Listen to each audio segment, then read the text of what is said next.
Para konfrater yang terkasih, saudara-saudariku, para sahabat MSC di mana saja Anda berada. Selamat jumpa lagi pada Renungan Harian Provinsi MSC Indonesia. Hari ini kebetulan Hari Tahun Baru Cina, sehingga saya ingin menyapa Anda sekalian. Gong Si Pacai. Semoga Anda semua berbahagia memasuki Tahun Baru Cina ini. Pada kesempatan ini, lewat Injil Markus pasal 7 ayat 21 sampai 37, saya ingin mengajak Anda sekalian untuk kita merenungkan tentang bagaimana cara Tuhan Yesus menyembuhkan kita. Seringkali umat merasa kecewa, merasa putus asa, merasa marah terhadap Tuhan. Karena walaupun mereka sudah berdoa dengan setia, mohon Tuhan untuk menyembuhkan penyakit mereka, tapi mereka tidak sembuh. Pada hari ini Tuhan Yesus mau mengingatkan kita bahwa cara Tuhan menyembuhkan kita lewat berbagai macam cara. Jadi Tuhan bisa menyembuhkan kita langsung pada saat kita berdoa untuk Dia. Tapi Tuhan juga dapat menyembuhkan kita lewat sarana-sarana yang ada di dalam dunia ini. Oleh karena itu pada hari ini Tuhan mengajak kita untuk melihat bahwa Dia mempergunakan sarana-sarana yang sederhana. Sarana yang Tuhan Yesus pakai yaitu pertama tangannya. Ketika orang membawa orang bisu dan tuli kepada Dia, Yesus menggunakan tangannya. Untuk apa? Untuk dimasukkan ke dalam telinga orang yang bisu tuli itu. Apa sebenarnya hubungan antara tangan dan telinga yang bisu tuli? Sebenarnya tidak punya hubungan apa-apa.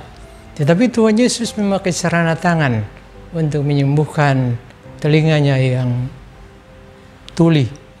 Begitu juga Tuhan Yesus mempergunakan sarana ludahnya untuk menyembuhkan orang yang bisu itu. Apa juga hubungan antara ludah dan bisu? Kan tidak mungkin dokter bisa menyembuhkan kita hanya dengan ludah dan menaruhnya pada lidah kita. Tetapi Tuhan Yesus menggunakan sarana ludah yang sangat sederhana untuk menyembuhkan orang yang bisu tuli itu. Tapi yang penting yang harus kita sadar di sini bahwa sebelum Tuhan Yesus menggunakan sarana yang sederhana, ludah dan tangannya untuk menjamah orang itu, Dia menghadap ke langit dulu untuk meminta Bapa untuk menyembuhkan orang-orang ini lewat sarana yang sederhana ini. Dan kita lihat bahwa kuasa Tuhan bekerja secara dahsyat hanya lewat sarana yang sederhana yang Tuhan Yesus pakai untuk menyembuhkan orang yang bisu tuli itu. Begitu juga di dalam kehidupan kita. Pada saat kita sakit, kita tentu harus berdoa kepada Tuhan untuk mohon penyembuhan. Sudah itu lalu kita pergi ke dokter untuk periksa di dokter, dan dokter akan menyembuhkan kita lewat obat. Atau kita pergi berjumpa dengan orang-orang yang diberi karunia penyembuhan, yang dapat menyembuhkan kita lewat cara-cara yang sangat sederhana. Ada orang juga yang menyembuhkan kita hanya dengan lewat minum herbal-herbal yang sederhana. Jadi Tuhan menggunakan cara-cara yang sederhana untuk menyembuhkan kita.